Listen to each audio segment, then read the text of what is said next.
काल 6:45च्या दरम्यान एक डोळ्याला मार लागलेला व्यक्ती आला, त्याच्यासोबत 2 लोक आले आणि त्यानंतर दुसरा अजून एक पेशंट आला आणि त्याच्यासोबत 10-15 लोक अजून लाईनीने आले एकमेकांसोबत आणि ते बहुतेक एकमेकाचेच दुश्मन होते, तर त्यांनी एकमेकाला बघूनच तिथेच मारहाण चालू केली आणि त्या मारहाणच्या दरम्यान त्यांनी काहीतरी अवजार वगैरे काढले आणि तेच मलाच डोक्याला लागलं. ते आपसात भांडत होते आणि ते मग मला ॲक्सिडेंटली लागून गेलं.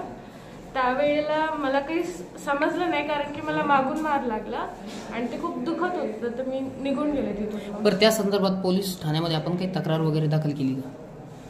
हो, माझ्या कॉलेजने माझ्यातर्फे केलेली आहे.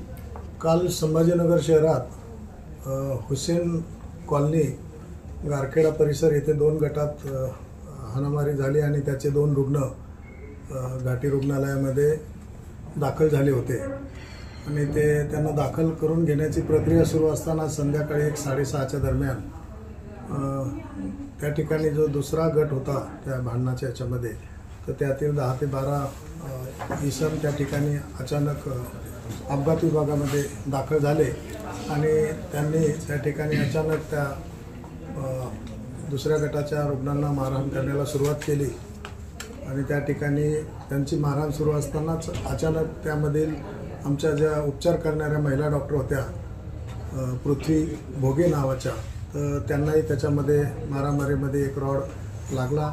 त्या थोड्याशा त्या ठिकाणी घाबरल्या आणि त्यांना कुठलीही इंजुरी झाली नाही किंवा रक्तस्रावही झाला नाही, परंतु एक मुकामार जे म्हणतो तर तसं त्यांना लागल्यामुळं त्यांना वार्ड नंबर 20मध्ये सर्जिकल ब्लिडिंगमध्ये रात्री दाखल करण्यात आलं होतं. मी त्या ठिकाणी स्वतः जाऊन त्यांची पाहणी केली. त्यांचे प्राध्यापक विभाग प्रमुख डॉक्टर सरोजिनी जाधव, आमचे वैद्यकीय अधीक्षक डॉक्टर सुरेश सरबडे हे माझ्यासोबत होते. आम्ही सर्व निवासी डॉक्टरांना, सर्व डॉक्टरांना, नर्सिंग स्टाफ सर्वांना धीर दिला. परंतु ही जी घटना घडली तर हा एक आमचा सिक्युरिटी लॅब्स आम्ही समजतो आणि त्यामुळं अपघात विभागामध्ये कार्यरत असणारे जे 5 MSF जवान त्या ठिकाणी जे होते, त्यांनी कर्तव्यात कसूर केला म्हणून आम्ही त्यांच्यावर तत्काळ कार्यवाही केलेली आहे. त्या सर्व 5 जणांना या संस्थेमध्ये परत या कामासाठी नेमू नये असे आदेश आम्ही दिलेले आहेत. त्याचप्रमाणे अशा घटना होऊ नये, सुरक्षेमध्ये किंवा इतर ज्या रुग्णसेवेच्या घटना असतील तर त्यामध्ये आणखी एक अतिरिक्त RMO आम्ही त्या ठिकाणी रात्री नेमलेला आहे.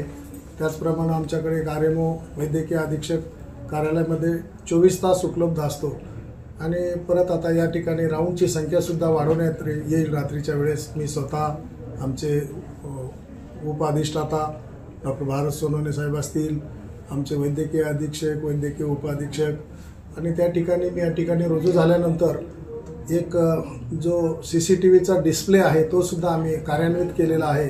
तर अशा सर्व घटना भविष्यात घडू नये, टळाव्यात म्हणून या ठिकाणी जी कठोर कारवाई करायची ती यापूर्वीच आम्ही केलेली आहे आणि यापुढेही जरूर त्या उपाययोजना करण्यात येतील.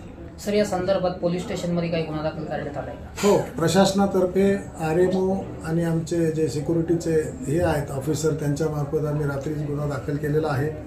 त्यामध्ये संबंधित विद्यार्थिनीची त्यांनी जबाबसुद्धा घेतलेला आहे आणि यापुढील कार्यवाही पोलीस प्रशासन करत आहे. त्या बेगमपुरा पोलीस चौकीच्या ज्या PI आहेत त्या स्वतः या ठिकाणी येऊन गेलेल्या आहेत आणि त्यांच्याकडून आम्हाला योग्य ते सहकार्य मिळत आहे. सर, काही तोडफोड बी झालेली आहे का? नाही, त्या ठिकाणी कुठलीही तोडफोड झालेली प्रथमदर्शनी तरी दिसून आलेलं नाही किंवा मला कळवण्यात आलेलं नाही. ABP माझा, उघडा डोळे बघा नीट.